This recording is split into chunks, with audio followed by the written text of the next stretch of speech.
ಸಂಸ್ಥೆಯಲ್ಲಿ ಅಕ್ರಮ ಅದಿರು ಸಾಗಾಟದ ಜಾಲ ಬಯಲಾಗಿದ್ದು, ಇದುವರೆಗೆ ಒಟ್ಟು 2,500 ಟನ್ ಅದಿರನ್ನ ಪೊಲೀಸರು ಜಪ್ತಿ ಮಾಡಿದ್ದಾರೆ. ಪ್ರಕರಣಕ್ಕೆ ಸಂಬಂಧಿಸಿದಂತೆ 4ರನ್ನ ಬಂಧಿಸಲಾಗಿದ್ದು, ತನಿಖೆ ತೀವ್ರಗತಿಯಲ್ಲಿ ಸಾಗುತ್ತಿದೆ. ಜನವರಿ 16ರಂದು ಅನುಮಾನಾಸ್ಪದವಾಗಿ ಸಾಗಾಟವಾಗುತ್ತಿದ್ದ ಲಾರಿಯನ್ನ ಪೊಲೀಸರು ತಡೆದು ಪರಿಶೀಲಿಸಿದಾಗ ಸುಮಾರು 20 ಟನ್ ಅದಿರು ಪತ್ತೆಯಾಗಿ ಸೀಸ್ ಮಾಡಲಾಯಿತು.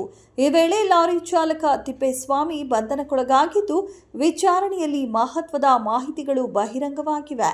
ತನಿಖೆಯಲ್ಲಿ ಬಳ್ಳಾರಿಯ ಸಾಯಿ ಬಾಲಾಜಿ ಕಂಪನಿಗೆ ಸುಮಾರು 1000 ಟನ್ ಅದಿರು ಪೂರೈಕೆ ಮಾಡಲಾಗಿದೆ ಎಂಬ ಆರೋಪ ಹೊರಬಂದಿದೆ. ಅಲ್ಲದೆ ಆಂಧ್ರಪ್ರದೇಶದ ನೋಬಲ್ ಇಸ್ಪಾತ್ ಕಂಪನಿಗೆ ಸಹ ಸುಮಾರು 1000 ಟನ್ ಮೆಟೀರಿಯಲ್ ಮಾರಾಟ ಮಾಡಿರುವುದು ಬೆಳಕಿಗೆ ಬಂದಿದೆ. ಇದುವರೆಗೆ ಒಟ್ಟು 2,500 ಟನ್ ಅದಿರು ಜಪ್ತಿ ಮಾಡಿರುವ ಪೊಲೀಸರು ಈ ಅಕ್ರಮ ಸಾಗಾಟದ ಹಿಂದೆ ಇನ್ನಷ್ಟು ಪ್ರಮುಖರ ಪಾತ್ರವಿದೆಯೇ ಎಂಬುದರ ಬಗ್ಗೆ ತೀವ್ರ ತನಿಖೆ ನಡೆಸುತ್ತಿದ್ದಾರೆ. ಸಂಡೂರು ಪೊಲೀಸ್ ಠಾಣಾ ವ್ಯಾಪ್ತಿಯಲ್ಲಿ ಒಂದು ಮಾಹಿತಿ ಬಂದ ಮೇರೆಗೆ ನಾವು ಎನ್ಎಂಡಿಸಿ ಸಿ ಬ್ಲಾಕ್ ಏನಿದೆ ಮೈನಿಂಗ್ ಏರಿಯಾ, ಅಲ್ಲಿಂದ ಅನ್ಅಥರೈಸ್ಡ್ ಆಗಿ without permit or without any licence ಕೆಲವು ವಾಹನಗಳಲ್ಲಿ ಐರನ್ ಓರನ್ನ ಶಿಫ್ಟ್ ಮಾಡ್ತಾ ಇದ್ದಾರೆ ಅಂತ ಹೇಳಿ ಒಂದು ಮಾಹಿತಿ ಬಂದ ಮೇರೆಗೆ ದಿನಾಂಕ 17/1/2026ರಂದು ಒಂದು vehicle carrying 20 metric ton load of iron ore ಅದನ್ನ ನಾವು ಇಂಟರ್ಸೆಪ್ಟ್ ಮಾಡಿಬಿಟ್ಟು ಅದರ ಬೇಸಿಸ್ ಮೇಲೆ ಒಂದು FIR ರಿಜಿಸ್ಟರ್ ಮಾಡ್ತೇವೆ. ಇದರಲ್ಲಿ ಆ ವೆಹಿಕಲ್ ಅನ್ನ ಡ್ರೈವರ್ ಮತ್ತೆ 20 ಮೆಟ್ರಿಕ್ ಟನ್ ಅದಿರನ್ನ ನಾವು ಸೀಸ್ ಮಾಡಿರುವಂತದ್ದಿರುತ್ತೆ. ಆ ನಂತರದಲ್ಲಿ ಮುಂದುವರೆದ ತನಿಖೆಯಲ್ಲಿ ಆ ಒಂದು ಡ್ರೈವರ್ ಅನ್ನ ನಾವು ಏನು ವಿಚಾರಣೆಗೆ ಒಳಪಡಿಸಿದಾಗ ಇದು ಒಂದು ವ್ಯವಸ್ಥಿತವಾಗಿ ಅಲ್ಲಿಂದ NMDC ಮೈನಿಂಗ್ ಏರಿಯಾ ಏನಿದೆ ಅಲ್ಲಿಂದ ವ್ಯವಸ್ಥಿತವಾಗಿ ಕೆಲವೊಂದು ಅನ್ಲೈಸೆನ್ಸ್ಡ್ ವೆಹಿಕಲ್ಸ್ ಮೂವ್ ಆಗ್ತಾ ಇದೆ ಅನ್ನುವಂಥದ್ದು ನಮ್ಮ ಗಮನಕ್ಕೆ ಬರುತ್ತೆ. ಸೊ ಫರ್ದರ್ ಇನ್ವೆಸ್ಟಿಗೇಷನ್ ಅಲ್ಲಿ ನಾವು ಇದೇ ರೀತಿ ಟ್ರಾನ್ಸ್ಪೋರ್ಟ್ ಮಾಡ್ತಾ ಇದ್ದಂತಹ ಕೆಲವು ವ್ಯಕ್ತಿಗಳನ್ನ ನಾವು ವಿಚಾರಣೆಗೆ ಅಂತ ಹೇಳ್ಬಿಟ್ಟು ವಶಕ್ಕೆ ತೆಗೆದುಕೊಂಡಾಗ ಒಂದು 3 ಜನ ಇಲ್ಲಿವರೆಗೂ ನಾವು ವಿಚಾರಣೆ ಮಾಡಿರುವಂಥದ್ದು. ಅವರು ಸುಮಾರು ಕಡೆ ಕೆಲವು ವೆಹಿಕಲ್ಸ್ ಅಲ್ಲಿ ನಾವು ಟ್ರಾನ್ಸ್ಪೋರ್ಟ್ ಮಾಡಿದ್ದೀವಿ. ಬಳ್ಳಾರಿ ಹೊರವಲಯದಲ್ಲಿರುವಂತಹ ಐರನ್ ಫ್ಯಾಕ್ಟ್ರಿಗಳಿಗೆ ನಾವು ಅದನ್ನ ಸಪ್ಲೈ ಮಾಡಿದ್ದೀವಿ ಅನ್ನುವಂಥದ್ದನ್ನ ನಮಗೆ ಮಾಹಿತಿಯಲ್ಲಿ ತಿಳಿಸ್ತಾರೆ. ಈ ಕುರಿತು ನಾವು ಈಗಾಗಲೇ ಈ 2 ಇಂಡಸ್ಟ್ರೀಸ್ ಏನಿದೆ, Sai Balaji sponge iron India limited ಅಂತ, ಹಾಗೆ ನೋಬಲ್ ಇಸ್ಪಾತ್ ಎನರ್ಜೀಸ್ ಲಿಮಿಟೆಡ್ ಅಂತ ಈ 2 ಫ್ಯಾಕ್ಟ್ರೀಸ್ ಇಂದ ಸುಮಾರು 1050 ಮೆಟ್ರಿಕ್ ಟನ್ ಓರ್ ಮತ್ತೆ 1437 ಮೆಟ್ರಿಕ್ ಟನ್ ಓರನ್ನ ಈಗಾಗಲೇ DMG ಅಫಿಷಿಯಲ್ಸ್ ಪ್ರೆಸೆನ್ಸ್ ಅಲ್ಲಿ ನಾವು ಸೀಸ್ ಮಾಡಿರುವಂತದ್ದಿದೆ. ಸೊ ಈ 4 ಜನ ಆರೋಪಿತರನ್ನ ನಾವು ಇನ್ನೂವರೆಗೂ ವಿಚಾರಣೆ ಮಾಡ್ತಾ ಇರುವಂತದ್ದಿದೆ. ಇನ್ನು ಇದರ ಹಿಂದೆ ಯಾರಿದ್ದಾರೆ, ಯಾರು ಇದನ್ನ ವ್ಯವಸ್ಥಿತವಾಗಿ ನಡೆಸ್ಕೊಂಡು ಹೋಗ್ತಾ ಇದ್ದಾರೆ, ಯಾರು ಇದನ್ನ ಎಕ್ಸಿಕ್ಯೂಟ್ ಮಾಡ್ತಾ ಇದ್ದಾರೆ ಅನ್ನುವಂಥದ್ದು ನಾವು ಹೆಚ್ಚಿನ ತನಿಖೆ ಇನ್ನೂ ಮಾಡಬೇಕಿದೆ. ಆಸ್ ಆಫ್ ನೌ ಇಷ್ಟು ಸೀಜರ್ಸ್ ಆಗಿದೆ. 4 ಜನ ನಾವು ವಶಕ್ಕೆ ತಗೊಂಡು ವಿಚಾರಣೆಯನ್ನ ಮುಂದುವರಿಸ್ತಾ ಇದ್ದೇವೆ.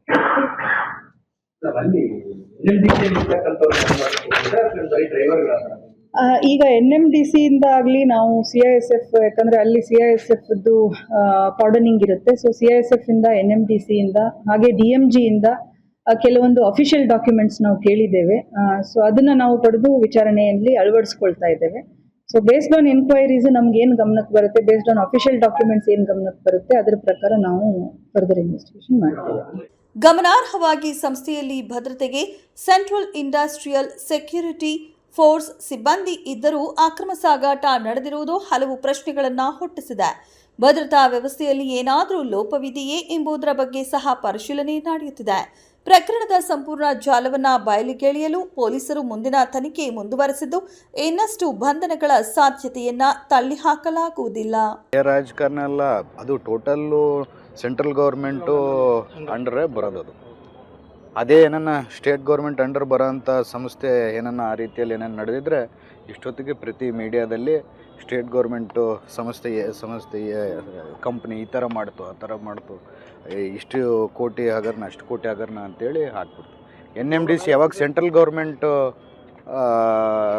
ರನ್ ಬೈ ಸೆಂಟ್ರಲ್ ಗೌರ್ಮೆಂಟ್ ಅಂದಿದ ತಕ್ಷಣ ಯಾರೂ ಮಾತಾಡ್ತಾ ಇಲ್ಲ. ಯಾಕಂದರೆ ಅದು BJP ಅವರಿಗೆ ಸೆಂಟ್ರಲ್ ಗೌರ್ಮೆಂಟ್ BJPದಿದೆ. ಸೆಂಟ್ರಲ್ ಗೌರ್ಮೆಂಟ್ ಬಗ್ಗೆ ಏನನ್ನ ಮಾತಾಡಿದ್ರೆ ಅವ್ರಿಗೂ ತೊಂದರೆ ಆಗುತ್ತೆ ಅಂತೇಳಿ ಒಬ್ಬ BJP ಶಾಸಕರಾಗಿರ್ಬೋದು, MP ಆಗಿರ್ಬೋದು, BJP ನಾಯಕರಾಗಿರ್ಬೋದು, ಯಾವುದೋ ಯಾರೇ ನಾಯಕರಾಗಿರ್ಬೋದು ಒಬ್ಬರು ಧ್ವನಿ ಎತ್ತಾ ಇಲ್ಲ. ಯಾಕಂದರೆ ಅವರು ಏನನ್ನ ಮಾಡಿದ್ರೆ ಅದು ಸರಿ, ಬೇರೆಯವರು ಏನು ತಪ್ಪು ಮಾಡಿಲ್ಲ ಅಂದರೂ ಕೂಡ ತಪ್ಪನ್ನು ತೋರಿಸೋದ್ರಲ್ಲಿ ಅವ್ರು ನಿಶ್ಚಿಂತ ಅಂತ ಹೇಳಿ. ಕೇಸ್ ಅದೇ ಕೇಸ್ ಹಾಕಿದ್ದಾರೆ. ಕೇಸ್ ಹಾಕಿದ್ರು ಅದು ತನಿಖೆ ನಡೀತಿರುತ್ತೆ. ಆದರೆ ಒಂದು ಜನಪ್ರತಿನಿಧಿಗಳಾಗಿ ನಮ್ಮ ಜವಾಬ್ದಾರಿ ಏನಿರುತ್ತೆ ಅಂದರೆ, ಯಾರೇ ತಪ್ಪು ಮಾಡಿರ್ಬೋದು, ಒಂದು ಸೆಂಟ್ರಲ್ ಗೌರ್ಮೆಂಟ್ ನಡೆಸ್ತಿರೋವಂಥ ಸಮಸ್ಯೆ ತಪ್ಪು ಮಾಡಿರ್ಬೋದು, ಸ್ಟೇಟ್ ಗೌರ್ಮೆಂಟ್ ನಡೆಸೋಂಥ ಸಮಸ್ಯೆ ತಪ್ಪು ಮಾಡಿದರೆ ನಾವು ಧ್ವನಿ ಎತ್ತಬೇಕು. ಯಾಕೆ ಎತ್ತಾ ಇಲ್ಲ ಅಂತಂದರೆ, ಅವ್ರು ಏನು ಮಾಡಿದ್ರು ಕರೆಕ್ಟೇ, ಬೇರೆಯವರು ಏನು ಮಾಡಿಲ್ಲ ಅಂದರೂ ಎಲ್ಲ ತಪ್ಪೆ ಅಂತೇಳಿ. ಪ್ರಕರಣದಲ್ಲಿ ಸೆಂಟ್ರಲ್ ಗೌರ್ಮೆಂಟ್ NMDCಯಿಂದ ವಿತೌಟ್ ಪರ್ಮಿಟ್ ಮಾಲು ಬಳ್ಳಾರಿ ಸ್ಪಾಂಜ್ ಏನಿದೆ ಅದು ಕಾಂಗ್ರೆಸ್ ಮುಖಂಡಂದು, ಅದಕ್ಕೆ ಇದಾಗಿದೆ. ಒಂದು ಮಾತು ಹೇಳ ನಾನು, ಒಂದು ಮಾತು, ಈಗ ಯಾರದೇ ಇರಲಿ NMDCಯಿಂದ ಈಗ ಏನು ರೂಲ್ಸ್ ಏನು, ವಿತೌಟ್ ಪರ್ಮಿಟು ಯಾವುದನ್ನ ಒಂದು ಕ್ವಾರಿ ಒಂದು ಮೈನ್ಸಿಂದ ಫ್ಯಾಕ್ಟ್ರಿಗೆ ಹೋದರೆ ಆ ಮೈನ್ಸ್ ಸೀಸ್ ಮಾಡಬೇಕು, ಫ್ಯಾಕ್ಟ್ರಿಯನ್ನು ಸೀಸ್ ಮಾಡಬೇಕು. NMDC ಸೀಸ್ ಆಯಿತಾ? ಫ್ಯಾಕ್ಟ್ರಿ ಯಾವನು ತಗೊಂಡಿದ್ದಾನೋ ಅವನು ಸೀಸ್ ಆಯಿತಾ? ಮಾಡಿದ್ರೆ ಎಲ್ಲ ಗೊತ್ತಾಗುತ್ತೆ. NMDC ಸೀಸ್ ಮಾಡೋ ಶಕ್ತಿ ಯಾರಿಗಿಲ್ಲ. ಮಾತಾಡೋಕ್ಕೆ ನಮ್ಮ ಈಗ ಏನನ್ನು ಮಾತಾಡಿದ್ರೆ ಈ ಸೆಂಟ್ರಲ್ ಗೌರ್ಮೆಂಟ್ ಬಗ್ಗೆ ಇವ್ರು ಮಾತಾಡಿದ್ದಾರೆ ಅಂತೇಳಿ ಎಲ್ಲರೂ ನಮ್ಮ ಮೇಲೆ ಬೀಳ್ತಾರೆ. ಯಾರು ಎಷ್ಟು ಮಂದಿ ಬಿದ್ದರೂ ನಾವೇನು ತಲೆ ಕೆಡಿಸ್ಕೊಳೋರೆಲ್ಲ ಮಾತಾಡ್ತಾನೆ ಇರ್ತೀವಿ. ಅನ್ಯಾಯ ವಿರುದ್ಧನೇ ಮಾತಾಡ್ಬೇಕು ನಾವು ಜನಪ್ರತಿನಿಧಿಗಳು ಅಂದಮೇಲೆ. ಈ ಥರ ಬೇರೆ ಇದೇ ಪ್ರೈವೇಟ್ ಆಗಿರ್ಬೋದು, ಯಾರನ್ನ ಮಾಡಿದರೆ ಏನನ್ನ ವಿತೌಟ್ ಪರ್ಮಿಟಲ್ಲಿ ಯಾರನ್ನ ಕಳಿಸಿದ್ರೆ ಮೈನ್ ಓನರ್ಸು, ಅವ್ರಿಗೆ ಪೆನಾಲ್ಟಿಗಳು ಹಾಕಿ ಅವ್ರನ್ನ ಇಷ್ಟೊತ್ತಿಗೆ ಅವ್ರ ಮೈನಿಂಗ್ ಲೀಸೇ ಕ್ಯಾನ್ಸಲ್ ಮಾಡ್ತಿದ್ರು. NMDC ಅಂದಿದ ತಕ್ಷಣ ಯಾರು ಮಾತಾಡಲ್ಲ, ಅದ್ರ ಬಗ್ಗೆ ತನಿಖೆ ಆಗಬೇಕು.